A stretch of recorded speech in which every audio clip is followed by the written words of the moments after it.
Bill Maher sat down with MSNBC chief legal correspondent Ari Melber and podcast host Sarah Isgur to discuss the problems with capitalism and what could possibly fix or replace it. Let's watch. I feel like a lot of the younger people feel like it's not working for them. And I know Bernie Sanders is coming up on our show in a couple of weeks. And Bernie's got a new book out about how you can't be mad at hating capitalism. But I don't know what replaces it or what are the fixes. Certainly, capitalism has never been perfect. I just want to know if there's something better. I mean, I know a lot of the younger people think it's socialism, but that may be because they don't remember when socialism was tried. And also the fact that we already have in our economy quite a bit of socialism. We are a hybrid economy. Would we at least agree with that? Yes. A little hybrid. I think that when we say capitalism in America, a lot of times what we're just referring to is this current deregulated super pro-bank or pro-1% set of rules. So you can come up with the examples like a lot of regular people pay a lot more taxes than billionaires. That's obviously totally nuts. Or the way that home ownership and college are 4 or 5 times as expensive in adjusted dollars today than they were a generation ago. So that It was a really good conversation, and I encourage people to watch all of it. What I thought was so, I think, refreshing almost about how Bill Maher introduced the subject is that even though he's very kind of hostile to the idea of socialism, et cetera, he made some important admissions right up top, that we have a hybrid society, that there already are these socialistic aspects of our society, many of which are the most popular parts of government programs like Social Security and Medicare. And what Ari comes back with is, yeah, and basically I don't have all the solutions in the world for what it means to transition to socialism. And me personally, I don't know how useful those terms are in a context like this.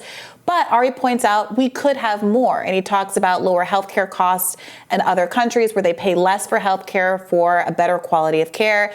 He talks about the reality of young people not being able to afford homes, how the millennial generation, our generation, is the first to fare worse than its parents. The fact of these venture capital funds and banks buying up all of this empty property, especially during COVID, and driving up housing costs. All of these kind of structural things and the way that the system has been rigged, the laws have been rigged, regulation has been captured in order to make life increasingly harder and more, frankly, rugged capitalist than it could be kind of having some of these more socialist policies that provide at least a basic social safety net for folks. Why do you think, this is a genuine question, you describe these policies as both popular and both socialist. I think there can be a legitimate debate over whether socialist is the right way to describe a lot of the kind of welfare protections you think are. I mean, socialism is almost by design a difficult thing to even define. It's defined so many different ways. In its actual implication, right, over the 20th century became synonymous with a kind of political repression, not democratic societies. Well, it was very purposefully and propagandistically, I got to say, framed that way. Well, the people in power called themselves socialist or communist or redistributionist. Americans went around toppling any government that democratically elected socialist leadership at the same time that they despotically went around doing world building and imperialism under the name of capitalism and never called any of the consequences of that behavior capitalist, never called any of the violent conflicts and oppression that happen all around the world in capitalist regimes evidence of what capitalism has wrought. It's blatantly and openly propagandistic. I mean, we learn that capitalism is the best when we come up through school. We never even have an opportunity to question what it means to design our system in different kinds of ways. But that's not what I'm asking. Sure. What I'm saying, why, in framing that, because I often hear that, why can't it be more like it is in Western, Northern European, those countries, socialism working there, but they have market economies. They don't have and market socialism state is also ownership over That's why I think it's Canada it ranks as a more economically free. Conservative organizations rank Canada as having more economic freedom than the U.S. I think because they have less regulation. I think this is a really good point. The reason I am a socialist and I think that socialism is good, but you don't have to put that to the side for a second. You say it's difficult to define socialism. I don't think it actually is, but it has become that because of all of the intentional and unintentional mischaracterization of what it means. When actual socialists are talking about it, the core principle is that there needs to be more democracy in the workplace. There needs to be more worker ownership over what's going on in their businesses. The idea that they should have, that some kind of random board members that get these positions to get a little bit of a salary every year, to get these dividend payments, who maybe have no idea of how to run the business and have no relationship to it, should be the ones deciding whether to ship jobs overseas, whether to have massive layoffs, whether to do stock buybacks, versus whether to invest in the business in a way that will actually be beneficial to the people who depend on the business, to the communities that depend on a business. Strikes a lot of people, if we think about it for a second, to be kind of absurd. Why have we structured our society in this way? Why don't workers have more rights over how the business that they contribute to is run? Moreover, we want there to be, to get rid of money in politics, because what thwarts worker rights, what has really attacked union percentages over the last 50 years or so and driven down wages and made the gap between the rich and the poor so much bigger, is the fact that with all of the accumulated wealth, what people have done is basically buy our democracy, buy our regulatory state, buy off politicians.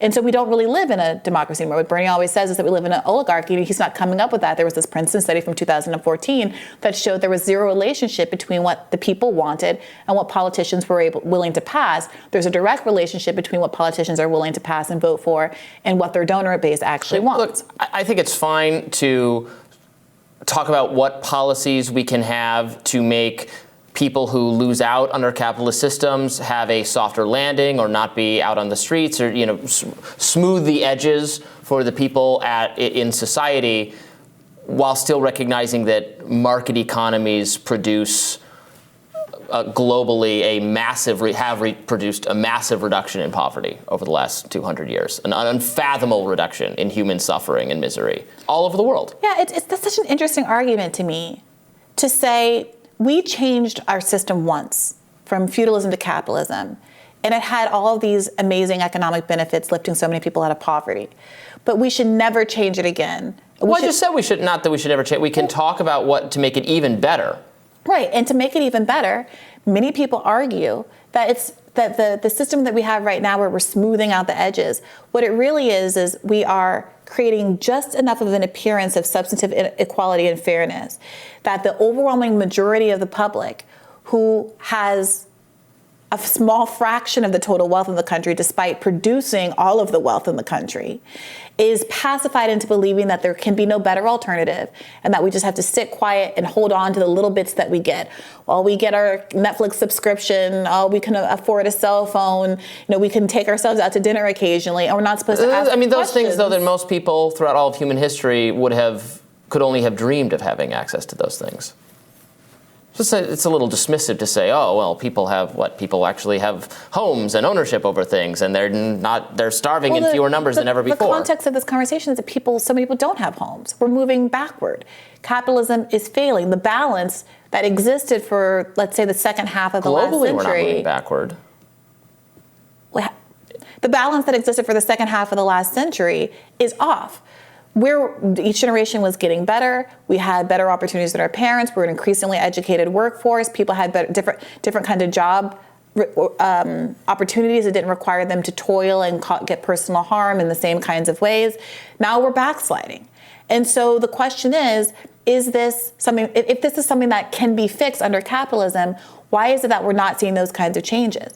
Why do we see that even someone like Bernie Sanders, who is just a social democrat, to your point, he's just a social democrat like Scandinavia, maybe even Canada. Right.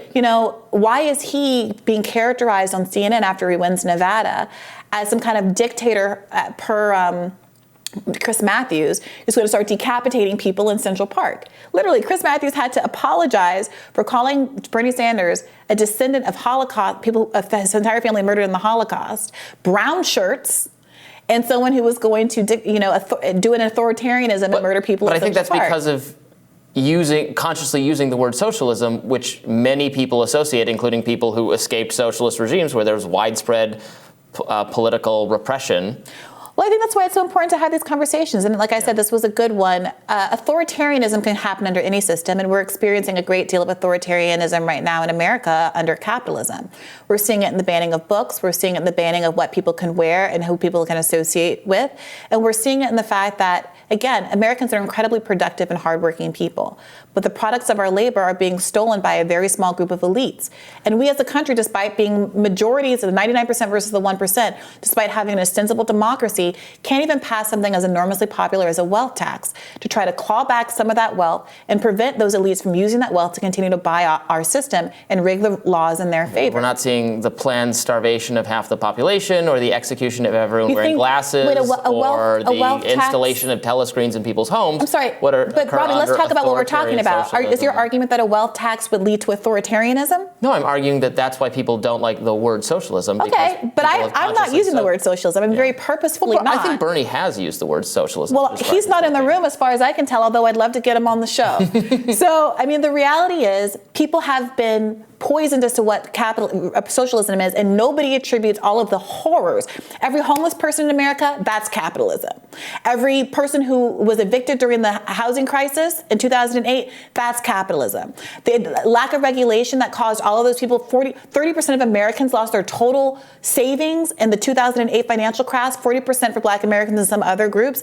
That was capitalism. But we don't brand things that way. So I appreciate that socialism has been branded poorly, and I'm happy to use neither the word capitalism or socialism. I think capitalism took a good in the war of ideas, a beating over just those. I think lots of people blame capitalism. I think for those that's things. why I'm not sure it's fair our to do generation so, but people certainly do. Disproportionately thinks that sees socialism as more favorable than previous generations. But if that word bothers you, no one is arguing for. I don't think bailing out big banks, by the way, at the government taking our money and using that to bail out bankers that's a downside of the mixed economy. Under true capitalism, you should let the banks fail. So the argument is you should let the airlines fail. You should let all these companies. The argument is when people are proposing specific policies to not let them derail it about slogans or words or labels. Do you support having more democracy in the workplace? Do you support a wealth tax to bring the wealth of the 1% more in line to what it was in the middle part of the century, where there was a lot more equality and economic equality and a chicken in every pot and all those kinds of things? Do you support democratic reform to get money out of politics? Are you willing to say you're going to withhold your vote for politicians on both sides of the aisle who refuse to stop taking corporate money? If your answer is yes to those things, then there's occasionally going to be a politician like Bernie Sanders who might describe themselves as a democratic socialist, who I would encourage folks to pay attention to, because those are the policies that are going to be advanced. We'll have more Rising right after this. Stay tuned.